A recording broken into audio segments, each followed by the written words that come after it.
Meu nome é Harper Whitmore. E até aquela noite, eu achava que sabia exatamente quem eu era.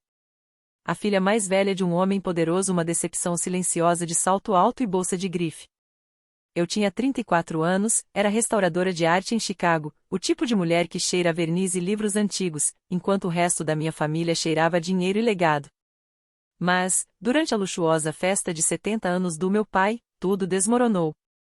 Ele ergueu a taça, sorriu para as câmeras e me deu um tapa no rosto tão forte que o salão inteiro parou. Você é uma vergonha para o nome da família, Harper, ele rugiu.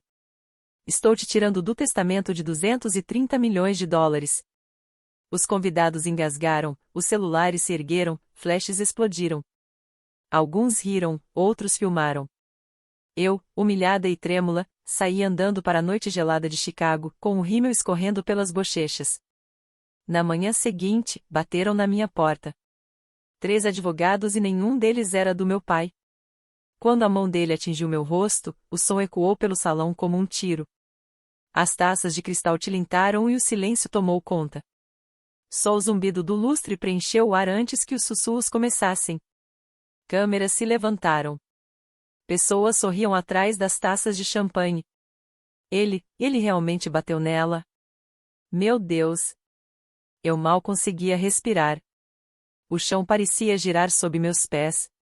Meu pai, Richard Whitmore, magnata do setor imobiliário, estava ereto em seu terno italiano sob medida, os olhos cinzentos mais frios que os pilares de mármore ao redor. Você acha que pode me envergonhar, Harper? Ele rosnou. Uma filha que restaura móveis velhos em vez de administrar a empresa. Você não passa de uma decepção. Pai, por favor, murmurei, engasgada, sentindo todos os olhares me perfurarem. Este não é o lugar. É exatamente o lugar. Ele trovejou. Talvez agora você aprenda o seu valor. Nenhum. Ergueu novamente a taça e sorriu, como se tivesse acabado de fazer um brinde. Ao redor, as pessoas bateram palmas sem graça, sem saber se aquilo era uma piada cruel de família ou uma execução pública de orgulho. Minha madrasta, Vivien, impecável em seu vestido esmeralda, pousou a mão perfeitamente manicuriada no braço dele. Richard, chega, sussurrou, a voz trêmula. Mas não de pena de medo. Virei o rosto, tentando conter as lágrimas, mas os flashes dos celulares me perseguiam.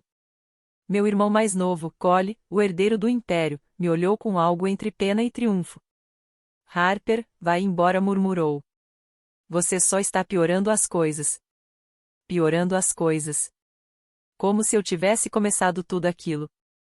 Agarrei minha bolsa e empurrei a multidão até conseguir sair. Do lado de fora, a neve caía suavemente, abafando o barulho da cidade. Fiquei parada ali, respirando com dificuldade, a bochecha ardendo, o rímel manchando minhas luvas. Aquele tapa não foi apenas pele contra pele. Foi o peso de 34 anos de ressentimento condensado em um único ato brutal. Eu nunca quis o império do meu pai, só o respeito dele. E agora, diante de 200 pessoas, ele garantiu que o mundo inteiro soubesse que eu não era mais uma Whitmore. Chamei um táxi, mas meu celular não parava de vibrar, notificações explodindo. Bilionário da tapa na filha já era o assunto mais comentado do momento. Quando cheguei em casa, o vídeo já tinha milhões de visualizações. Minha vergonha havia se tornado conteúdo viral. Tranquei a porta do meu apartamento, deslizei até o chão e gritei até minha garganta ficar em carne viva. Olhei para o meu reflexo na janela, o hematoma começando a aparecer ao longo da mandíbula, e sussurrei para mim mesma. Você está livre agora. Está livre. Mas eu não acreditava. Ainda não. Porque a liberdade não deveria doer tanto, nem parecer tão vazia. Naquela noite, enquanto a neve se acumulava lá fora, eu não fazia ideia de que toda a minha vida até o meu nome havia sido construída sobre a tragédia de outra pessoa.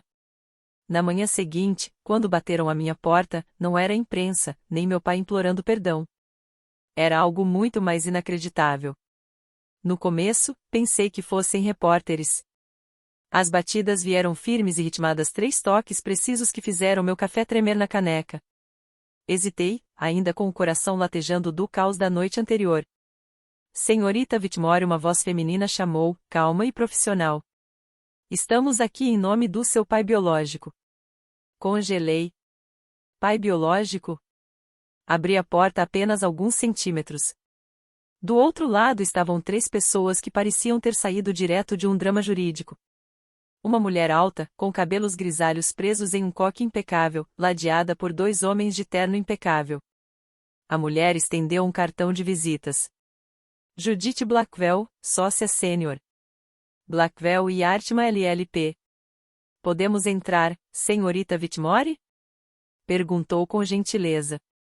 Esta conversa não é adequada para um corredor. Hesitei, depois dei um passo para o lado. Meu apartamento pequeno, bagunçado com tintas, pincéis e projetos inacabados de repente pareceu um confessionário. Judith sentou-se à mesa da cozinha, cruzando as mãos. Estes são meus colegas, o Sr. Reeves e o Sr. Shen. Representamos o Sr. Magnus Carver. O nome não significou nada para mim. Quem? Perguntei. Ela respirou fundo. O seu pai biológico, senhorita Whitmore. Ele tem procurado por você há 35 anos. As palavras simplesmente não faziam sentido. Eu ri um som entre descrença e histeria. Vocês devem estar enganados. Meu pai é Richard Whitmore, infelizmente muito vivo e gritando com a TV todas as manhãs. Judith trocou um olhar com um homem mais jovem. Ele abriu uma pasta de couro e colocou cuidadosamente um arquivo fino sobre a mesa. Meu nome Harper Whitmore estava impresso na aba. Este arquivo, disse Judith, deslizando-o em minha direção, contém registros do Departamento de Polícia de Portland. Um caso de criança desaparecida, 1º de junho de 1990. Sexo feminino, 6 meses de idade. Nome, Laia Carver. Senti algo se revirar dentro do estômago. Isso não sou eu. Os olhos de Judith suavizaram. O seu DNA diz o contrário. Fiquei olhando para ela, esperando a piada que nunca veio. Então, ela retirou uma fotografia. Um casal jovem, sorrindo em um parque, segurando um bebê enrolado em um cobertor amarelo. O homem tinha cabelos escuros e olhos verdes. A mulher tinha o meu sorriso. O meu sorriso exato. Esta foto foi tirada 2 semanas antes do sequestro, disse Judith, em voz baixa. A pulseira no pulso do bebê parece familiar? Olhei para o meu próprio pulso. A pequena pulseira de prata que eu usava desde criança gravada com um trenzinho brilhava à luz da manhã. Minha respiração falhou. Não, eu sussurrei. Meu pai me deu isto, murmurei. Ele disse que era uma herança de família. A voz de Judith suavizou, quase maternal. Era sim, só não da família dele. Algo dentro de mim se quebrou. O ar pareceu sumir do apartamento, o chão se dissolvendo sob meus pés enquanto eu me deixava cair na cadeira. Meu pai, o homem que me esbofeteou, que me deserdou, não era meu pai. E as pessoas que eu chamava de família, haviam construído toda a minha vida sobre uma mentira. Judith abriu o arquivo completamente agora, seus dedos bem cuidados movendo-se com precisão cirúrgica. Página após página deslizou sobre minha mesa, relatórios, fotos desbotadas, recortes de jornal. Este é o arquivo oficial do caso de sequestro de Laia Carver, 14 de junho de 1990, começou Judith. Você foi levada do Laurelhurst Park, em Portland, Oregon, enquanto sua babá se distraía com uma mulher pedindo informações. Levei uma mão trêmula à boca. Isso é loucura. Minha mãe, Vivien, ela nunca poderia. Vivien Whitmore, interrompeu Judith, com delicadeza corresponde perfeitamente ao retrato falado envelhecido da principal suspeita que a polícia tinha há 35 anos. O FBI reabriu o caso 3 meses atrás, continuou. Depois que um teste de DNA apareceu em um banco de dados genealógico. Esse DNA era o seu. Senti o sangue sumir do meu rosto. Minha voz saiu fraca, rachada. Está dizendo que ela me sequestrou? Sim, respondeu Judith, suavemente. Ela e o marido, Richard Whitmore, falsificaram documentos de adoção através de uma agência fechada no México. Pagaram um funcionário para retroceder as datas e legitimar tudo. O advogado mais jovem, o Sr. Shen, abriu uma pasta separada e retirou uma certidão de nascimento. Não há que eu conhecia uma nova. A verdadeira. Sua mãe biológica era Eleanor Carver, professora, explicou ele. Seu pai, Magnus Carver, é engenheiro aeroespacial. Passou as últimas 3 décadas construindo uma das maiores empresas de energia renovável dos Estados Unidos, e procurando por você. Olhei para a fotografia que Judith deslizou na mesa, Magnus e Eleanor em frente a uma casa simples, segurando um bebê. Meu peito se apertou, como se uma faixa invisível me sufocasse. Eu não entendo, sussurrei. Por que eu? As palavras de Vivien ecoaram em minha mente. Depois de 3 abortos, achei que nunca seria mãe? Naquele momento, elas soaram completamente diferentes. Judith continuou. Sua babá na época, Maria Santos, confessou em seu leito de morte que recebeu $50.000 para olhar para o outro lado por 5 minutos. Ela acreditava que se tratava de uma adoção privada, não de um sequestro. Quando percebeu o que havia acontecido, ficou com medo demais para contar. Senti o estômago revirar.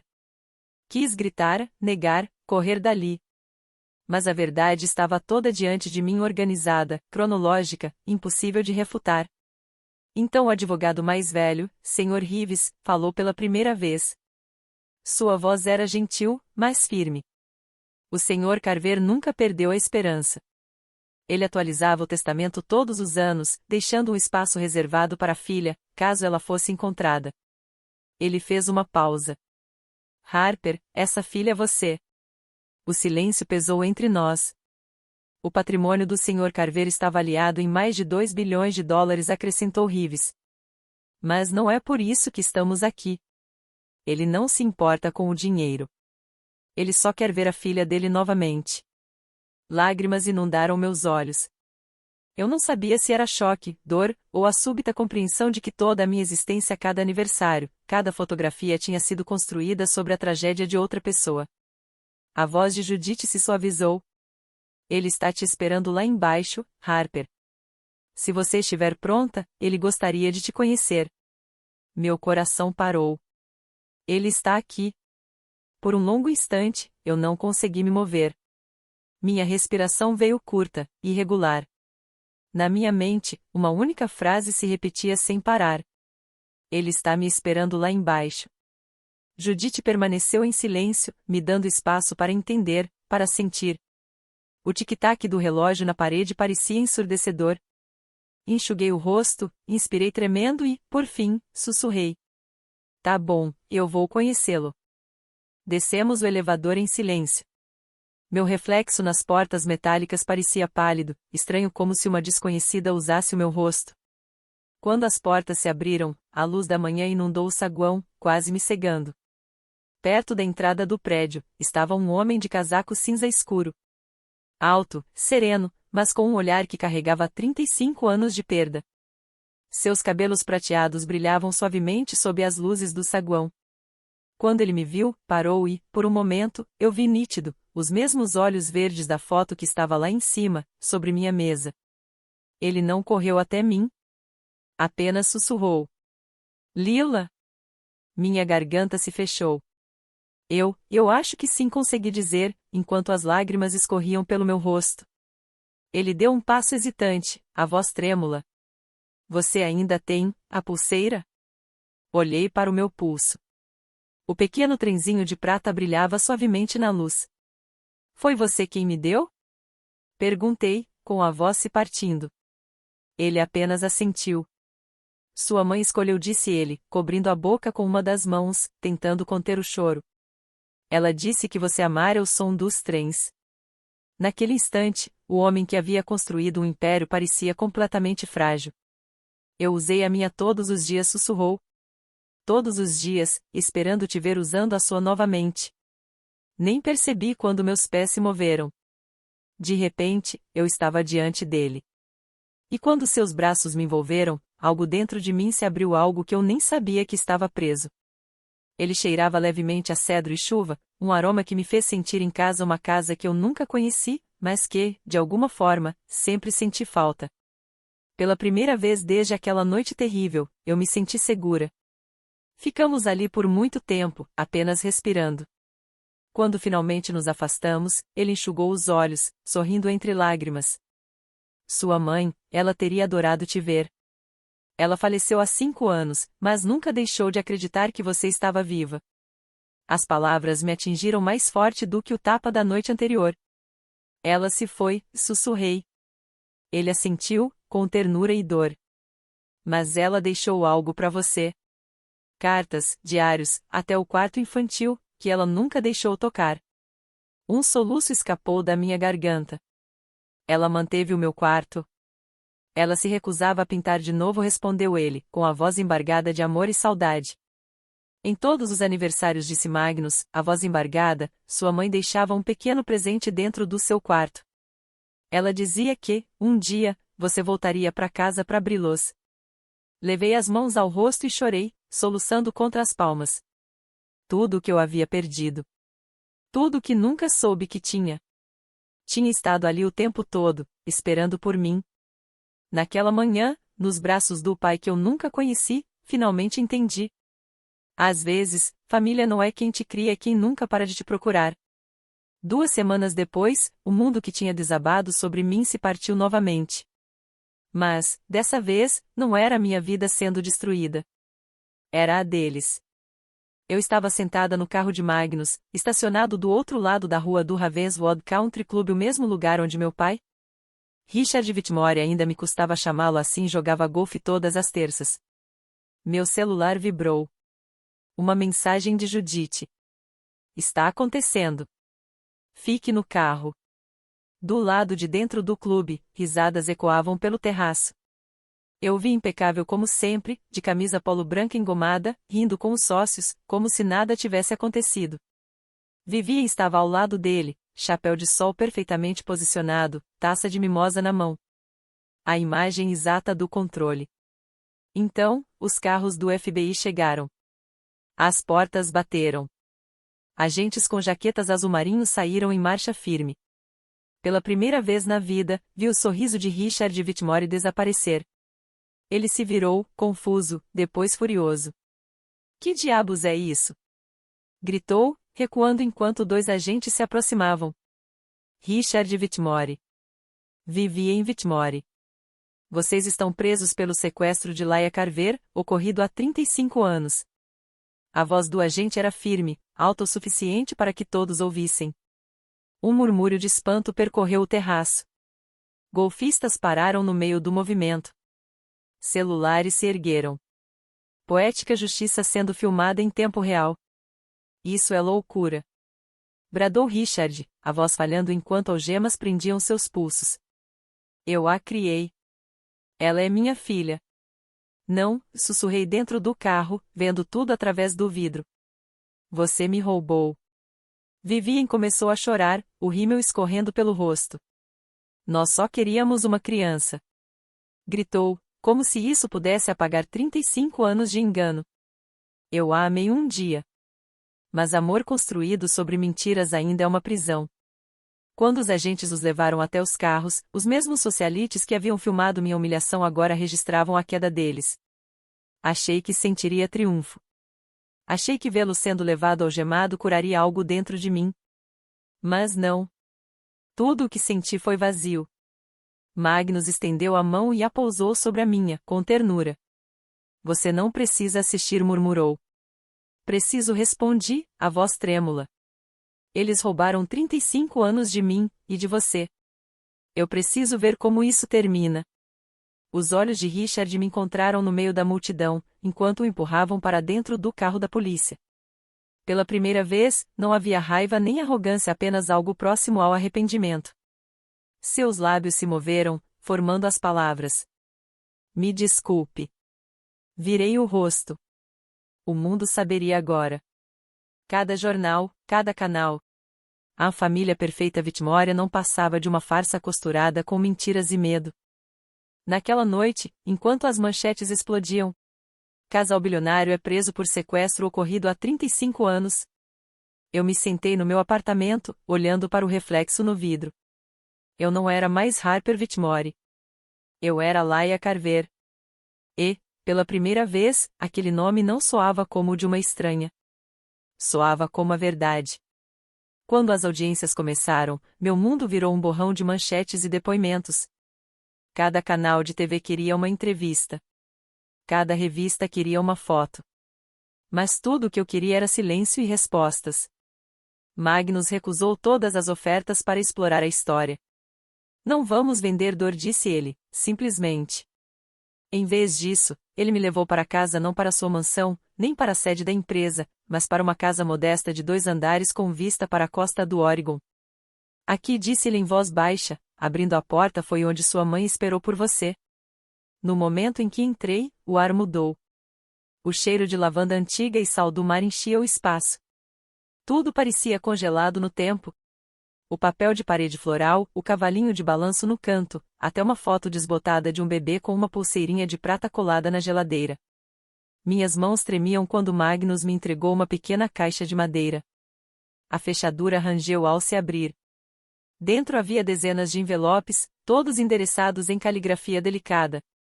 Para minha Laia, para quando você voltar para casa. O ar me faltou. Meus joelhos cederam. A primeira carta datava de 14 de junho de 1990, o dia em que fui levada. Minha doce menina. Se algum dia encontrar isto, saiba que não passa um dia sem que eu acredite que você ainda está por aí.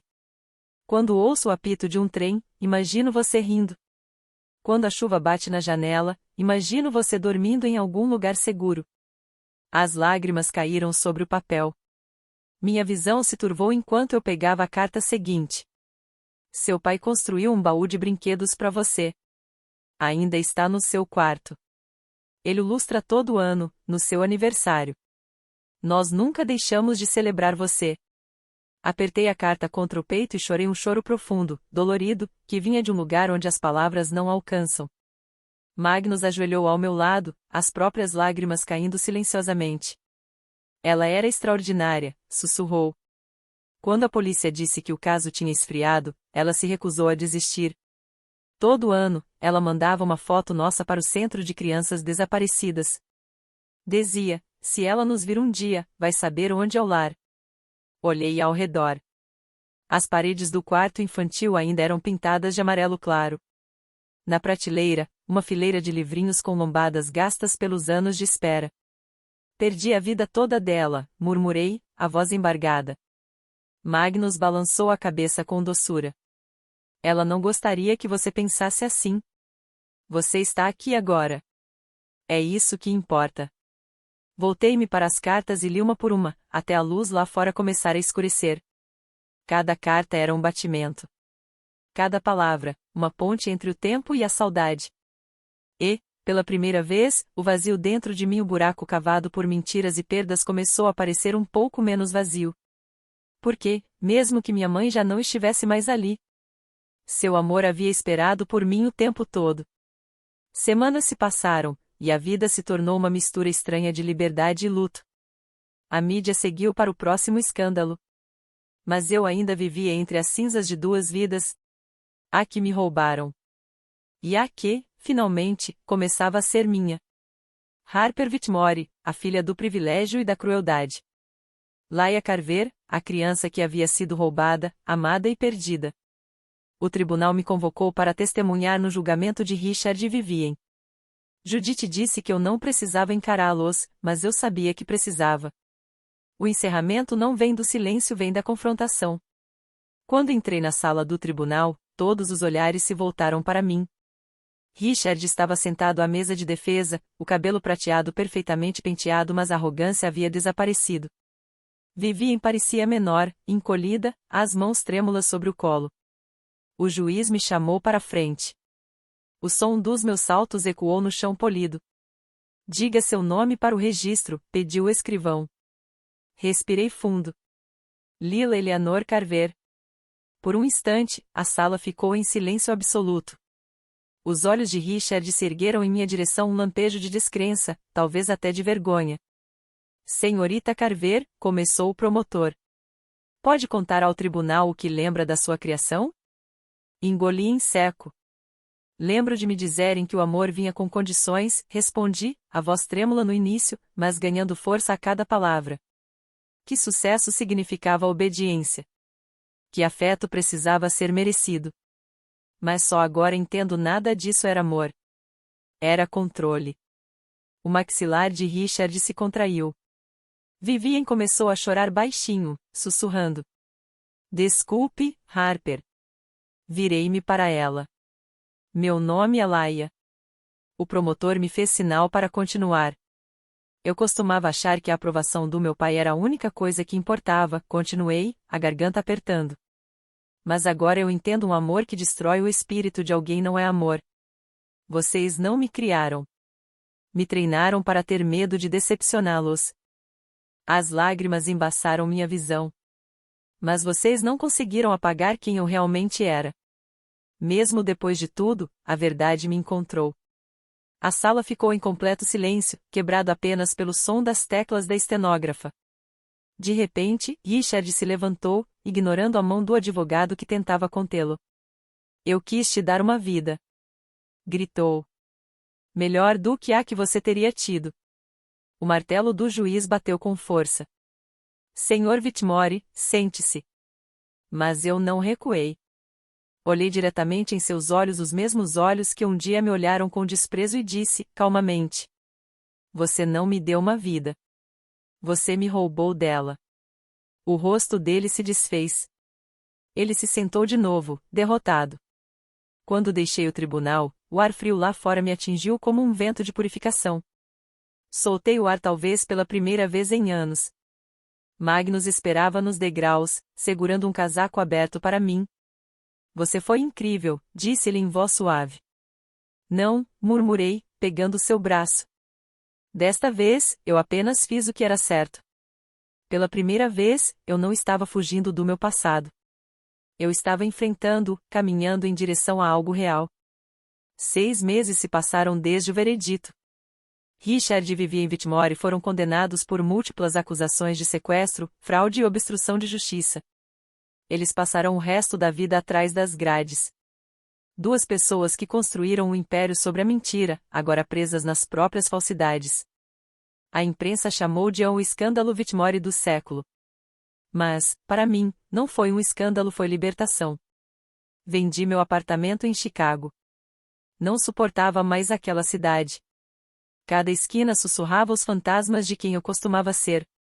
Magnus me ofereceu tudo: uma casa, um fundo de confiança, até uma cadeira no conselho da empresa dele. Mas eu recusei.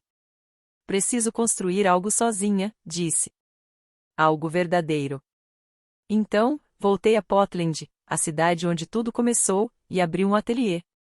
Chamei-o de Mãos de Eleanor, em homenagem à mãe que nunca deixou de acreditar que eu voltaria. O cheiro de serragem e verniz voltou a preencher o ar, mas, desta vez, não era uma fuga. Era um tributo. Às vezes, Magnus aparece. Ele se senta em silêncio, observando enquanto restauro peças antigas, devolvendo vida ao que o tempo esqueceu. Você herdou isso dela, ele me disse uma vez, sorrindo. Eleanor consertava tudo. Brinquedos quebrados, cadeiras quebradas, corações partidos. Todas as tardes, antes de fechar, acendo uma vela ao lado da caixa de cartas dela. Já li cada uma pelo menos uma dúzia de vezes. A caligrafia de minha mãe virou um mapa, um caminho de volta à paz. Uma das cartas, a última que ela escreveu, termina assim: Se um dia você encontrar o caminho de volta para casa, minha doce menina, lembre-se. Sua vida não começa com o que foi roubado. Ela começa com o que você escolhe reconstruir. Eu decorei essa frase. Ela virou meu mantra. A escrivaninha de mogno que um dia restaurei para Richard agora está no meu estúdio. Magnus a comprou no leilão da herança e insistiu. Ela deve ficar onde pertence com você. No começo, pensei em queimá-la. Mas depois percebi, aquela mesa não representa ele. Representa a minha mulher que transformou dor em propósito. Numa tarde, com o sol atravessando as janelas do ateliê, Magnus me entregou uma pequena caixa de veludo. Dentro, estava a pulseira de prata idêntica à minha que ele usará por 35 anos. Acho que elas devem ficar juntas novamente, disse em voz baixa. Fechei-a ao lado da minha, sentindo o metal frio contra a pele. 2 metades de uma promessa, finalmente inteiras. Eu não sou mais Harper Whitmore. Sou Laia Eleanor Carver. E embora minha história tenha começado com mentiras e perdas, ela termina aqui em verdade, perdão, E no suave zumbido de um ateliê à beira-mar? Onde cada peça que restauro parece consertar um pedacinho de mim. Porque, às vezes, a vida que você nasceu para viver é aquela que precisa construir com as próprias mãos.